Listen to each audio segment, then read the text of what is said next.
Bharatiya Janata party का कांग्रेस सरकार के लोकतंत्र विरोधी तानाशाहीपूर्ण और मिनी आपातकाल लगाने का जो षड्यंत्र है उसके विरोध में जेल भरो आंदोलन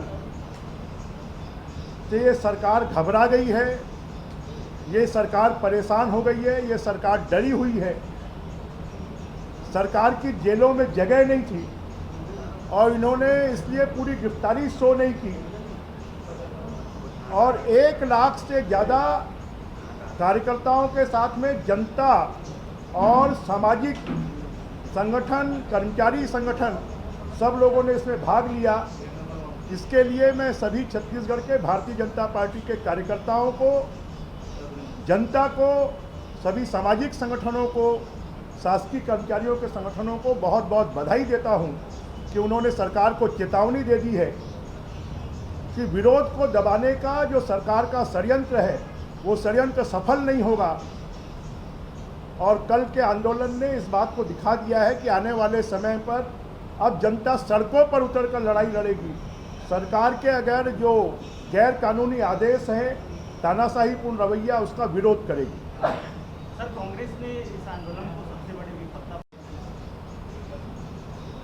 कांग्रेस के कहने से कुछ नहीं होगा, छत्तीसगढ़ की जनता ने देखा है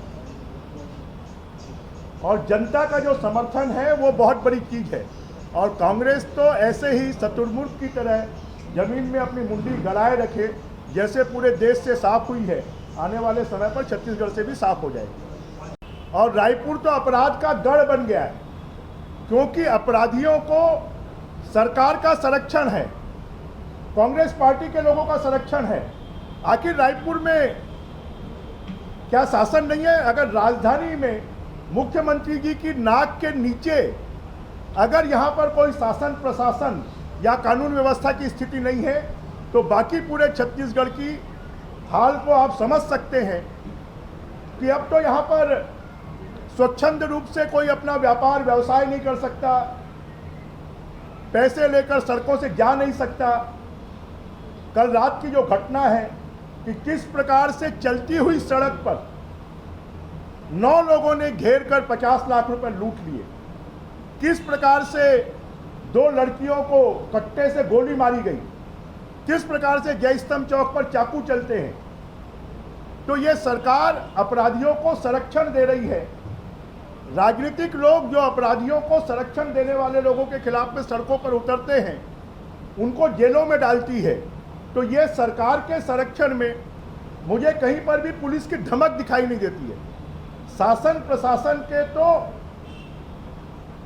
जूतों की धमक अपराधियों में होनी चाहिए।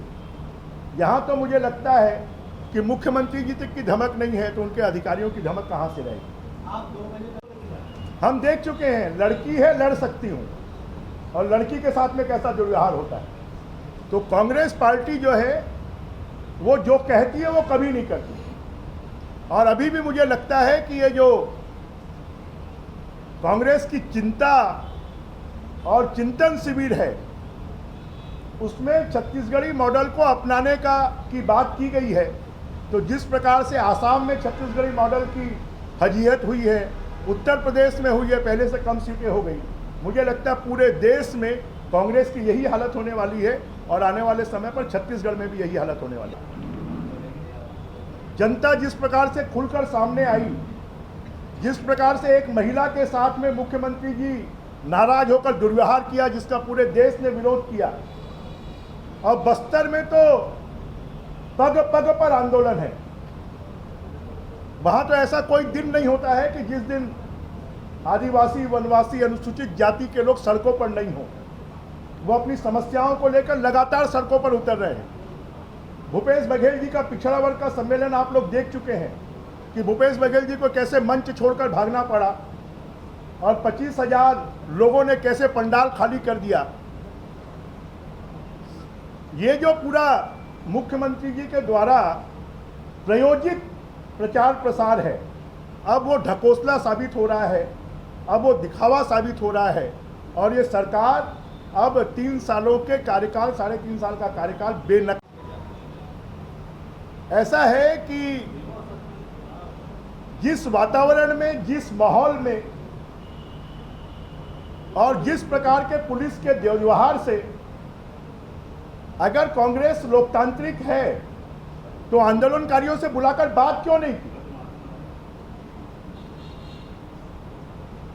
और कांग्रेस के लोग तो किस किस प्रकार के शब्दों का उपयोग करते हैं। वैसे मैंने